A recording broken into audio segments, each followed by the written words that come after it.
Here we go, season 2, blow the whistle. I'm your host, Dee Brown. Yo, it's your co-host over here, Damion Therapist Harmon. We back in the building, season 2. 2 male therapists coming at you. Man, it's exciting. We different. We unicorns, purple unicorns. You got 2 of them. Uh-oh. Oh, it's season 2. Blow the whistle. Man, hey. They've been gone for a while, though. They've been asking. They've been asking for That's a good thing, too. That's a good thing. Hey, man, it's been a blessing, man. Like, to get the feedback that we've gotten from our very first inaugural season of Blow the Whistle, you know, where we combine sports and mental health in our own type of vibe, you know? Yeah, I mean, and being able to combine the two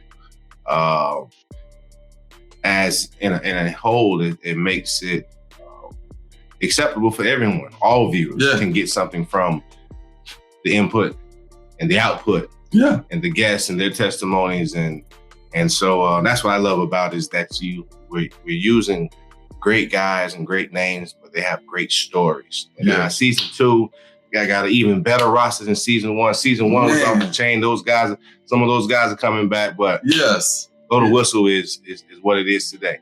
Mental health, baby. Hey, like, this lineup, you guys, is going to be exciting. It's going to be dope.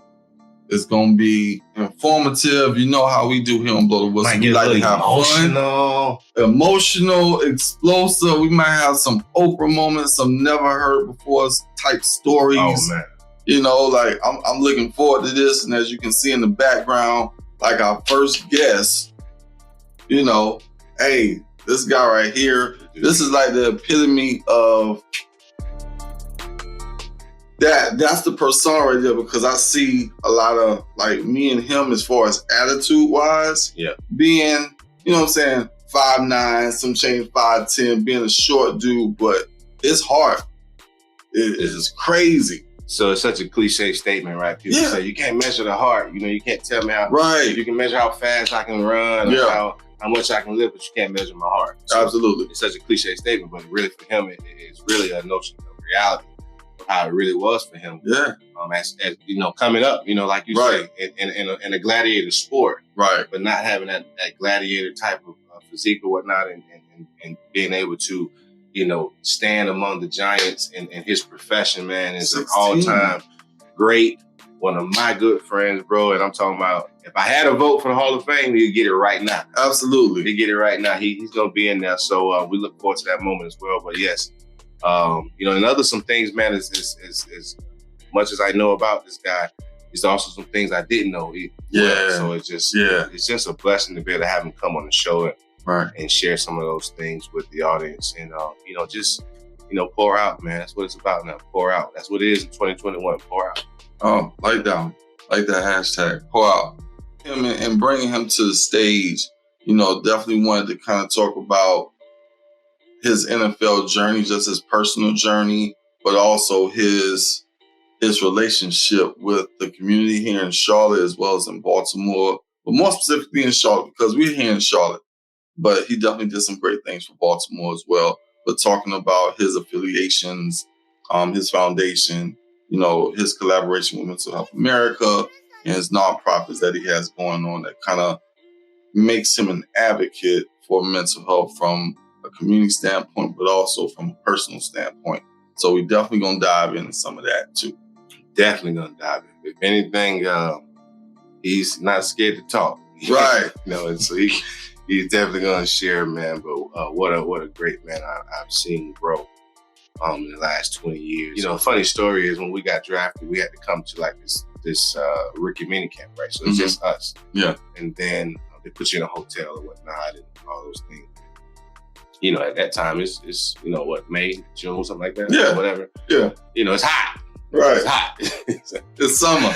So Steve, I remember he had a red, I won't say Trailblazer, or Blazer, something like that. And my man's from California. You know, I'm from Florida. So different type of heat, you know. Yeah. And so we're just, you know, kind of cruising, riding around, just trying to see the city or whatnot. And I noticed my guy wouldn't let the wouldn't turn the air on, you know? Just like, we kept the windows. So I was like, hey, Steve, what, you know what I mean? Like, you know, turn the air on. But he had a different mindset. At the time, it was like, nah, man, you know, I'm saving money. I'm on a mission. I'm focused, you know, you know, build whatever, or save as much as I got now, and whatever the case may be. It was just different.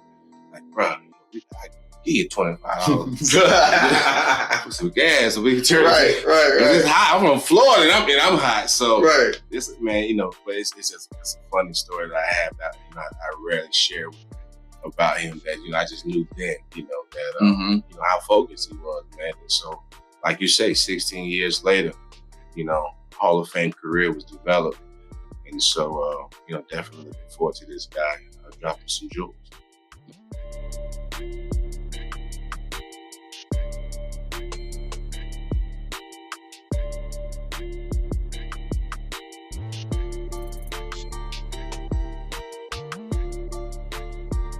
You don't know who Steve Smith is. By the end of the game, you don't know who he is. Yes. You know, mental health in every community for a very long time has been frowned upon. A lot of people still at times associate mental health as an excuse or a game or, you know, crazy people. There's a lot of different things that are going on in conversations. And I was just reading an article yesterday. There's a gentleman who was in Hawaii who was who was identified as someone else, and it's actually on Yahoo. He spent 2.5 years of his life in jail, but it wasn't prison. They arrested him under drug charges because he was actually homeless, fell asleep on the sidewalk. They arrested him, said that he was someone else, fingerprinted him, booked him. And then he said, I'm not this individual. He said, this is who I am, gave his social security number, date of birth, name. Didn't have ID on him, and they misidentified him. Yeah. And they drugged him, put him in a mental institute, and told him that he was incapable and unfit to stand trial. Wow. And it was sad to hear the story. And what was sad about it is his family is suing now Hawaii because they over-prescribed powerful drugs, and he is a shell of a man of who he was. And now he can't get his life back. Wow. You know, he was over-prescribed. And then also, too, there's people who have been underprescribed, or the right medicine has been given to the right medicine, but the wrong dosage has been given to people, and they've lost the ability, or the chemical imbalance of that robs them of their life. Yeah, and it can, you know, and so for me, you know, here in Charlotte, we're actually embarking on something that's really cool. It's called a B-Hub. And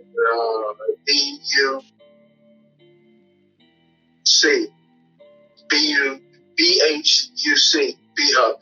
And it stands for Behavioral Health Urgent Care. And we're building and going to have a 365-day, 24-hour outpatient facility that people can go in and really just get the proper diagnosis, the proper med management, proper peer-to-peer counseling, and then a proper psychiatric evaluation, and also the proper day-to-day clinical work that is needed. Wow. That's awesome. That's awesome, man. And it's much needed. And so thank you for them efforts in advance, because how does that play a part in how you deal with the whole mental health? Because we grew up in a obviously an era where, you know, pill taking and stuff was promoted, you know, but that's not necessarily what, you know, a strong and healthy mental health part of your life should include. And so how did you transition? How did you stay away? And how do you support, those who are trying to go through that transition as well? Well, obviously with technology now and Twitterverse and TikTok and Instagram, people sit around and look at their phones to like, comment, dislike, and stuff. And so when I came out and I wrote my article on mental health, I wrote it really from an aspect of brokenness. And not broken it, some people said, of course he has mental health. It makes all sense. But my mental health, as far as what I'm talking about, is the brokenness of understanding what I experienced as a young man, as a child, through various things that was maybe where I grew up. Also in school, what I experienced is going through these things called, going through the 3 I's. Where did I feel insignificant? Where did I feel unimportant? Where did I feel impotent? And a lot of times, we look at the word impotent, we think of it as, what people associate with the blue pill. Right. But if you look at the Webster's Dictionary of impotent, it is lack of power, unable to do something for a particular purpose. Right. Speak on it, Ace. Knowledge. And so, we associate impotent as, I can't get an erection, but it's lack of power, strength, vigor. In the mental health world, that is the fact that you feel so powerless, you don't even feel like getting up today. That is devastating for anyone. Wow. And if you have enough of those moments, and you become now, you like we talk about hard work. The house of hard work is brick by brick, day by day, workout by workout. Right. Well, you can build your own house of isolation, your own house of not feeling good enough, impotent, insignificant, unimportant. And all of a sudden you build that house and you put brick, every day you put that brick on to where at some point when that house is finished, you have created a home of isolation. Wow. And whether you believe in the Lord or believe in the Bible, what do they say about idle time? The devil's workshop. So that's where all that eternal dialogue goes, and you start to believe exactly what the discouragement has been telling you that whole time. And then if you build that house of isolation, now you're sitting in there and no one is in there to rebuke,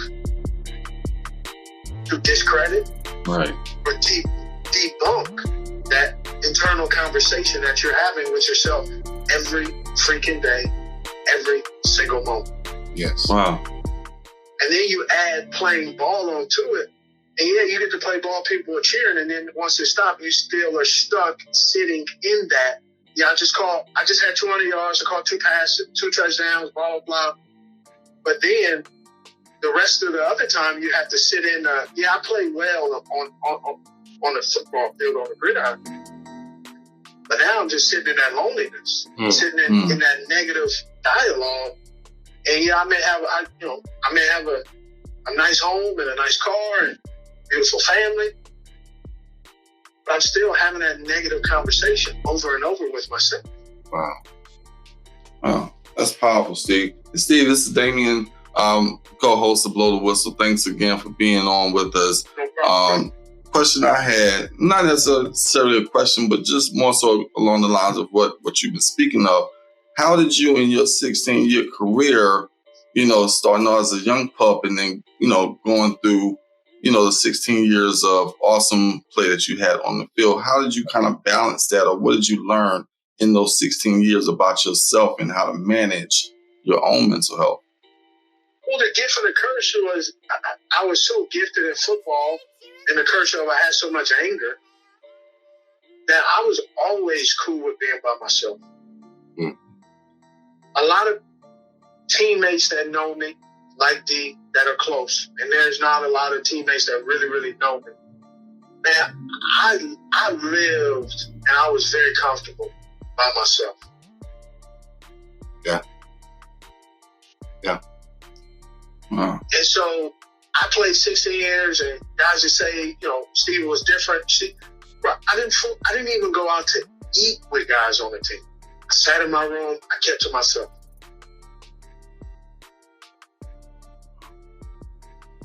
I always, for some reason, thought, not going to be friends with these dudes. These dudes, I don't really trust anybody, and I don't trust them because I had some things when I was a kid that happened that I was unwilling to trust anybody. When I say unwilling to trust anybody, bro, when I say the unfairness, bro, at times don't even trust my wife.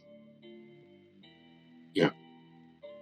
Because when I was brought into this world, two people that I should have full faith and trust in did some things and laid some foundations for me that, and God knows names for various reasons. Right. And it just, being by myself was safer. Safe place. Yes. But then you had that idle time you talk about. Yeah. And so that man went to work in his workshop. My man went to work in his workshop. Yeah. When I come out that room for the away game, I did tell you, not a very happy person, and I'm going to kick ass and take names. I can attest. I get out there, we go in there, and I had that look, and don't fool with Steve. Don't fool with it. But I was just telling them, the focus that you just kind of talked about, I was giving them a more funnier story. When we, first got, drafted, we're here together, we had to go stay in a little hotel for mini camp.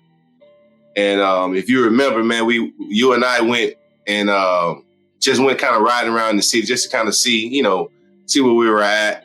And you had the red little Trailblazer, and it was hot. And you from Cali, I'm from Florida, different type of heat. You remember, you kept the windows down. He was like, nah, man, I'm saving.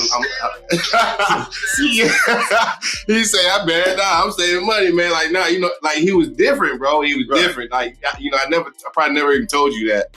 But dog, from that gave me like a little impression on him. Like, man, he's a little different. Like he's focused. That he got kind of a laser type. You know what I'm saying? Like, but it kind of, like you said, is a gift and a curse. That was part of what makes him a Hall of Fame person and a player. But in the end, is also the part that kept him isolated and stuff like that. So man, it was that was the funny part of what you just said. What's even interesting now that I do TV is I now have to. It is a struggle for me, bro. I engage the Thursday night team where we have dinners together. And it's a struggle for me to do that because old Steve is like, man, I do not want to be bothered with people. Mm. But I know I also don't want to die a lonely man. There you go. And so trying to balance that of 20 plus years of guarding my heart from everybody, and now trying to now have 20 plus years of letting down a healthy letting my walls down. That's a hard balance, and it's a balance every day. Yeah. And it's not a balance of medication. It's more of I have to wake up, okay, what's going on? How we feeling? And I got this little, I have this paper that I have in my office that is a emotional wheel. And it talks about all the, if you feel abandoned, what is that? What's the core to that? Sadness. If you feel not enough, what is that? Fearful. The core, fearful. So just understanding the core root to it, and not just and I struggle with the surface answer is, this sucks. Okay, well, what do you feel? Because I've been programmed, and just most folks we don't have time to be sympathetic. You ain't got time to be crying about you ain't got no money.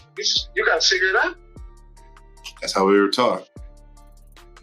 Like, how you feeling, man? Don't nobody care how you feel. And that's what we taught because we are isolated. And that's how we feel that people look at us. And so, so that's just all those little things. And that's the mental health of it, not in the medication or any of that. People are like, I have to prepare and get ready to do television, get ready to be out in public. It's a struggle. Yeah, man. Because I want to just kind of be at the house. Right. Now, I think it was maybe about 2 years ago, you did something for Mental Health of America. We did like a breakfast, and I was in attendance for that. And one thing that someone told me, and I didn't even pay no attention, it was like, well, Steve Smith came in, he did a speech and everything, and then he kind of just bolted.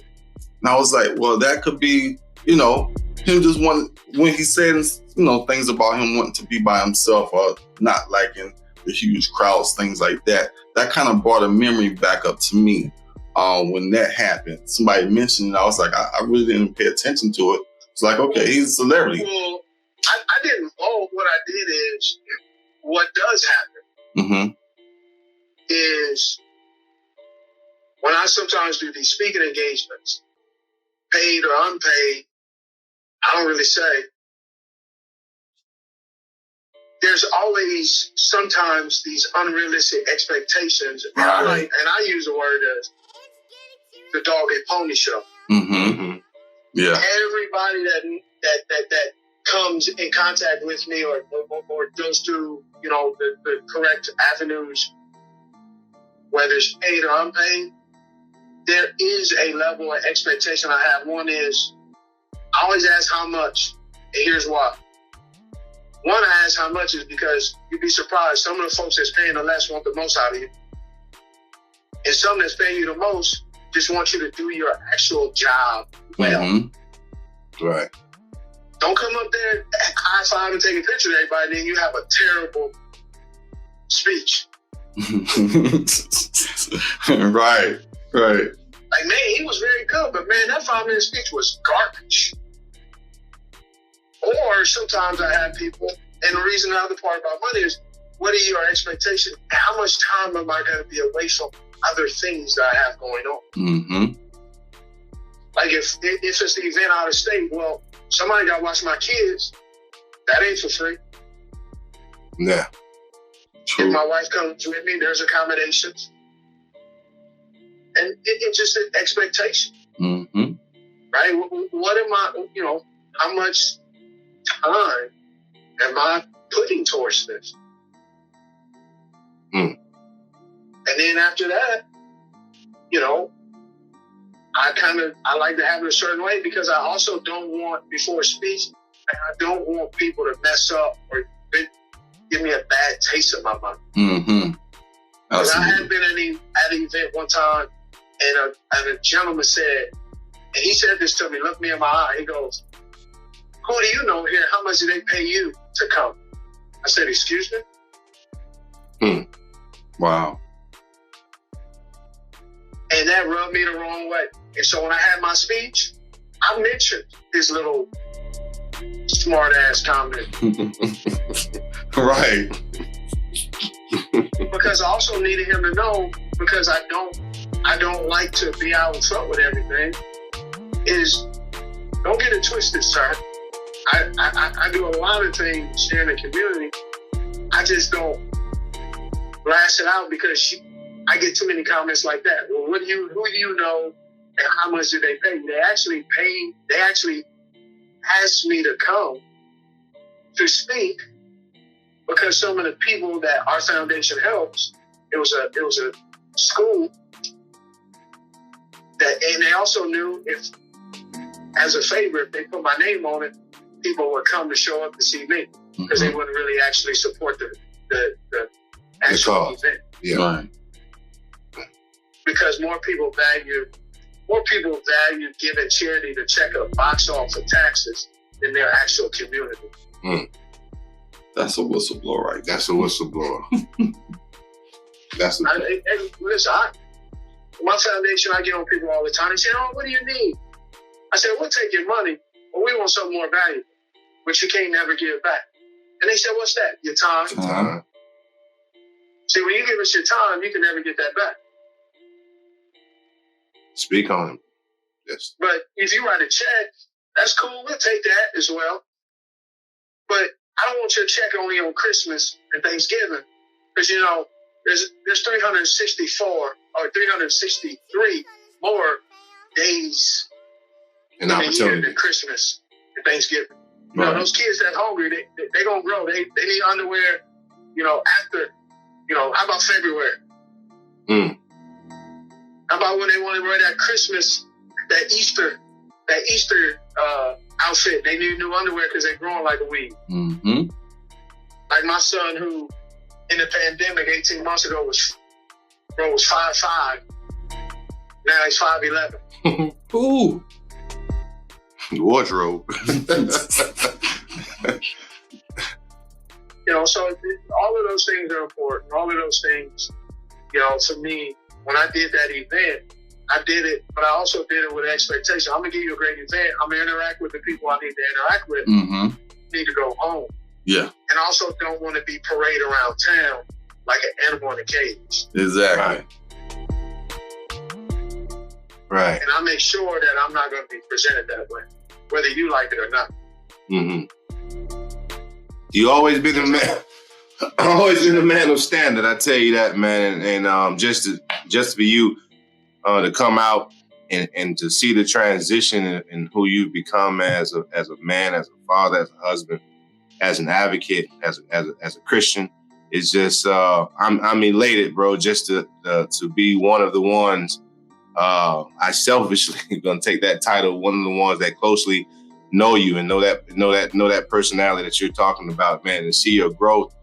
And I didn't realize, as much as I know about you, Ace, I didn't know, two things about you. I didn't know the fact that you actually, one is more comical, is that you was a hell of a hurdler growing up, but it all pans out because he could jump out the gym and jump over people. But the second thing was, I didn't know that you had went through a bout of depression as well, and reading the article from a few years ago and how transparent and open you were, man. I just, bro, for 20 years you've been inspiring not only the young people or people around the community, but even your friends and even the hosts and co-hosts of this show.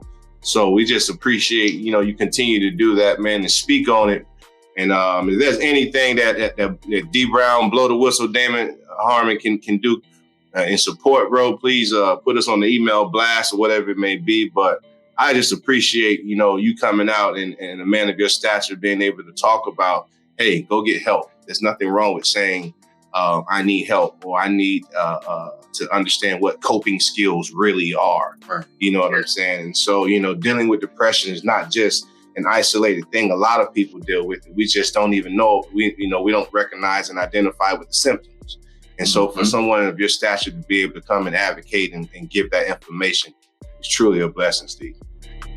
Well, I appreciate it. And I appreciate you. It's really cool. We were drafted together, and yet we stayed in contact, all these years. And, I know in the past, and there's other former teammates that, man, that one, I made myself seem, one, unapproachable, or two, not to be bothered, but more, it was more to guard myself. And I know that's tough, and I know that, you know, didn't always set well with people. But again, you know, that's one of those things. You never know what somebody's going through until you know, sit in their shoes. And I never wanted anybody to know what was in my shoes. Wow. And but the cool thing is there are a few guys, a few men that have always had my phone number. You're one of those guys, man. And so it always tickles me when I get a text from you. Be good for him. It always makes me smile, man, because we all been through a lot. That's right. But it's the people you stay in contact with and intentionally stay in contact with, and vice versa. That makes it worth it, you know, and it brings a smile to each other. So, you know, you know, at the core of it, you're one of those guys that you need me and you need something from me. And it may take a minute, but I always come back around because you're one of those dudes that's, I got you. That's right. I know that, and likewise, bro. And we not only share the same history with same birthday as well. And bro, I got much love for you. And you know, I'm gonna keep calling you every May 12th. I'm gonna keep texting you every year. Know, for my birthday or something, bro, I'll get over 100 text messages. How about and it? I'll get text messages from a number of people, former players, all of that. But it's like one of those things where I just kind of want to, like, I don't want to be on my phone and see who texts me, who's thinking about me. But more, I'm just thankful that I made it another year, especially from what I've been through psychologically, what I've been through growing up. And so I just kind of want to be at the house around the family, because in the past I have always been on my phone, or I have always been doing other things. Right.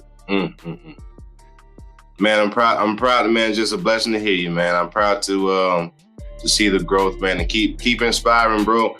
And anytime, any place, anywhere. Love you much, man. Love you too, man. Appreciate it. Talk to you. All right. Good stuff, man. Man. Good stuff. We had to make that work. Technology, 5G, 4G, 3G. It wasn't on our side today. But you know, we got it in. Some good information. Great information, man. Great story. You see the heart. You see what I'm saying? We often look on television, you know what I'm saying, or like I was telling him, like from other people that have a different perspective on how someone should be. Yeah.